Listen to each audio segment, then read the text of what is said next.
Good morning, everyone, and today we are going to start lecture 11.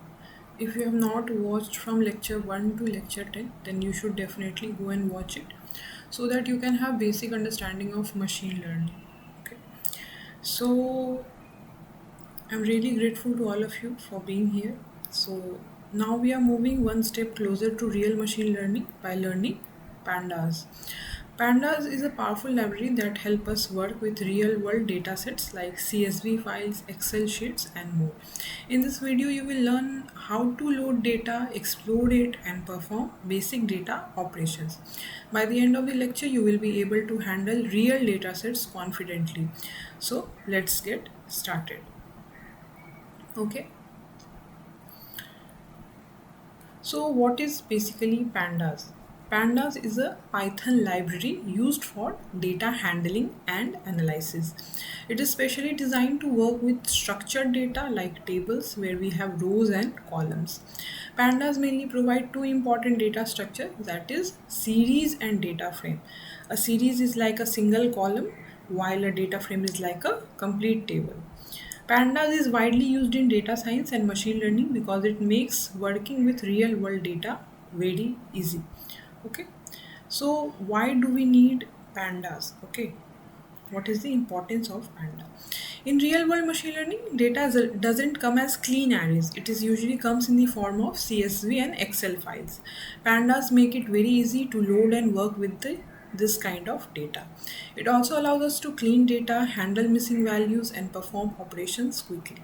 Another big advantage is that pandas work very well with NumPy and machine learning libraries like scikit-learn.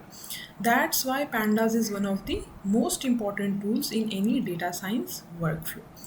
Okay, I hope you have understood what are pandas, and now we'll discuss how we can create actually data frame. So first we import pandas, like you see here, import pandas as PD. Then we create a dictionary. Okay, in the previous lectures I have told you what is dictionary. Then we create a dictionary where key represent column names and value represents the data. Okay, so using pd.data frame and data, we convert this dictionary into table format.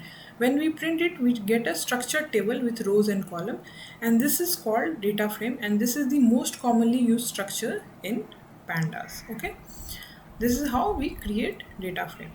Next is how we read the CSV files.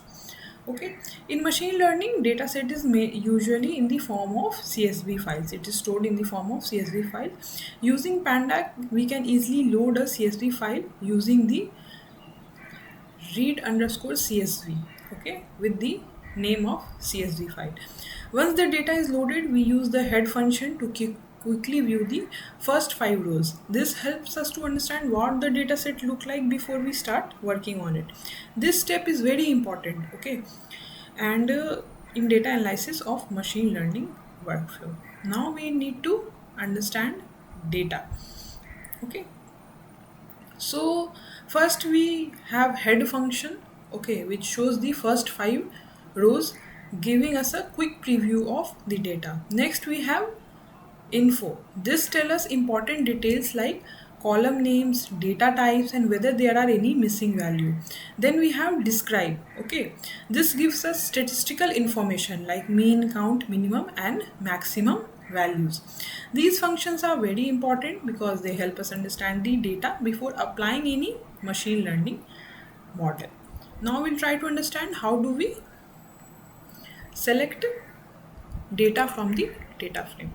So if you want to select a single column, you can simply use the column name inside the square bracket. Okay, if you want to select the multiple column, you can pass the list of column names. Similarly, if you want to select rows, we use ilog, which is based on index positioning. For example, df.ilog, okay, will give you the first row because 0. Okay, selecting data is very important because in machine learning we often need to choose specific features or columns from the data set. Okay, now we'll try to understand how do we handle missing value. Okay, sometimes data is incomplete, meaning some values are missing. First we check missing value using missing value is checked with this dot is null. Okay, dot sum, which tell us how many missing values are present in each column. Okay, then we have two options.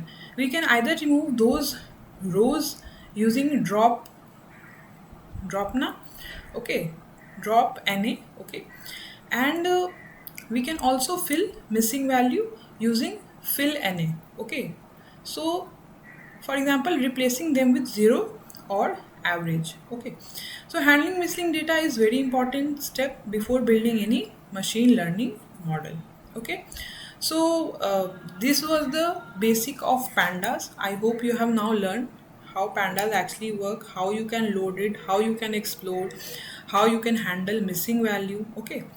In the next video we'll try to learn about more about data visualization using matplotlib and seaborn, where we will convert data into graphs and chart, and it will give you more better understanding. So I'm really grateful to you if you have come till this part of video. Do share your point of views on this video. Do share it with your friends if you really like the lectures, okay. Thank you so much. Have a really good day, okay.